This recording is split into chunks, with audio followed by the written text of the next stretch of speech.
Late summer 1940, the Battle of Britain. The skies of England are awash with warplanes as the Luftwaffe and the Royal Air Force battle for dominion of the skies. Nearly 3,000 pilots from around the globe fight on the British side.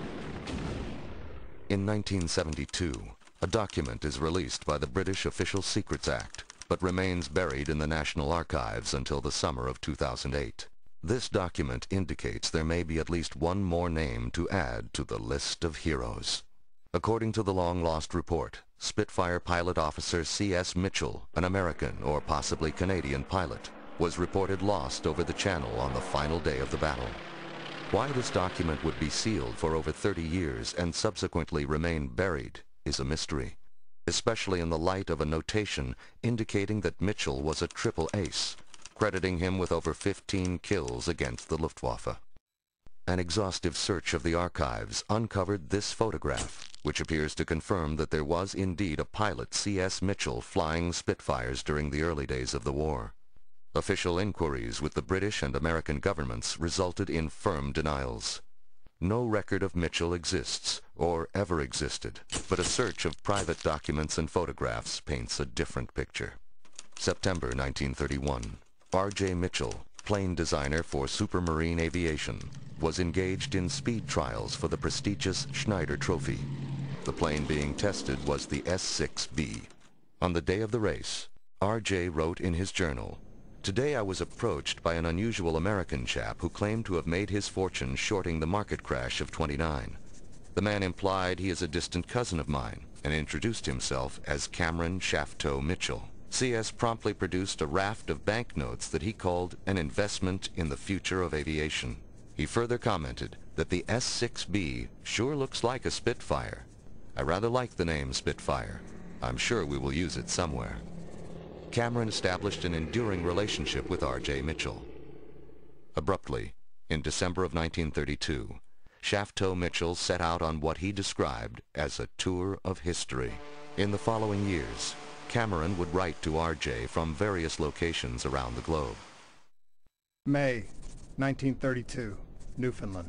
Dear R.J., I just said goodbye to Amelia. Yeah, that Amelia Earhart. By the time you receive this letter, she will either have landed safely in France or perished over the Atlantic. If you have a bookie, bet the farm that she comes up short and lands in the UK. Amelia has an impatient nature. The last couple of months in her presence have been wild, hectic, and not a little weird. Besides secretly preparing for the transatlantic crossing, she has been privately impressing upon me the liberal views she takes to her marriage vows. January 1933, Washington, D.C. Watched FDR being sworn in as president. Cold and rainy day, suits the general mood of the country. I doubt this shrew will pass muster as a warplane. The name alone will kill the project. Suggest moving ahead with the Spitfire. May 1933, India. Dear R.J., met with Mr. Gandhi. Arrived just before his well-publicized hunger fast. Personally, I think he needs to eat more, not less. Some Westerners have inquired as to why I'd want to meet this serious, unassuming sage from the East. Idiots. I can say with some certainty that Mr. Gandhi will prove far more important than many of our puffed-up politicians screaming nationalism. Though I am by no means a pacifist, I could take to wearing the Indian homespun garments. Very breezy. Burma, August, I think, 1933. R.J., sorry for the lapse in writing, though your letters, if you had sent any, would be hard-pressed to find me here. I came to Burma to see the famed tigers. Instead, I have spent the last month convalescing in a squalid hut, recovering from a nasty brush with some subtropical disease. Can't believe this country has no penicillin. January 1934, Hawaii. Debarked here a month ago and have decided I may never leave. At least until, say, 1941. Met a Californian here named Tom Blake. Blake has introduced me to the ancient art of surfing. It's quite thrilling, but it's hard to control the massive hollow boards. I suggested to Blake that perhaps a fin or a skeg might improve control.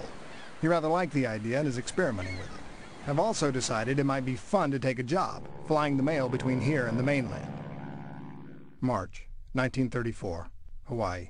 R.J., your letter finally reached me here. Am saddened to hear of your cancer. Suggest you take up flying. Alone in the clouds, no one can give you that "I'm so sorry" look, and you may just find the strength you need to fight this thing. As to the penicillin comment from Burma, I believe it's an experimental drug not widely known about. But remember, I was raving with fever at the time. You can consult a doctor, but I'm not aware that penicillin, if it even exists, will help in your circumstances.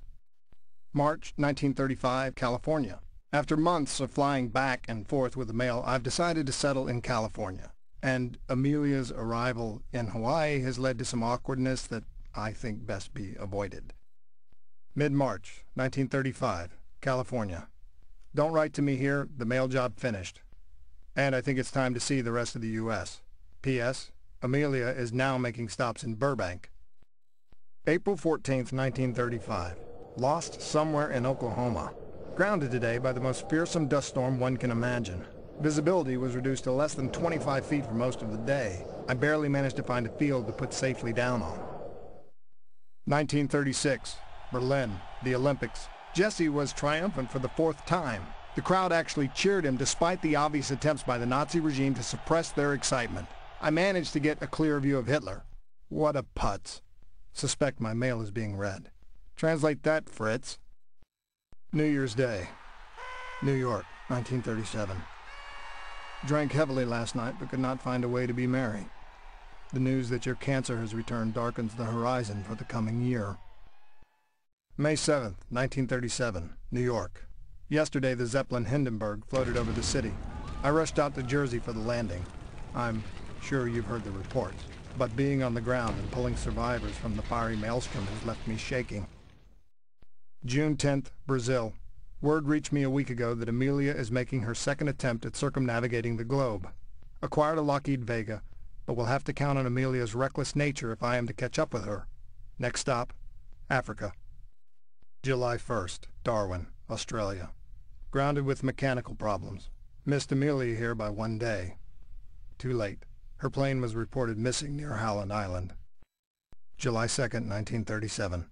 Dearest Florence, news reached Darwin today informing me of RJ's passing. I am saddened beyond words. Your husband was a great man, and history will judge his contributions so. It is not always the famous man or woman that changes history. The quiet and humble, the unseen man, is often the saving grace of humanity.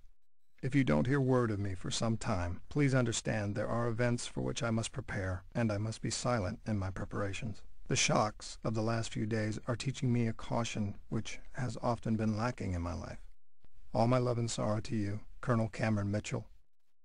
3 years later, Cameron Shafto Mitchell disappeared over the English Channel.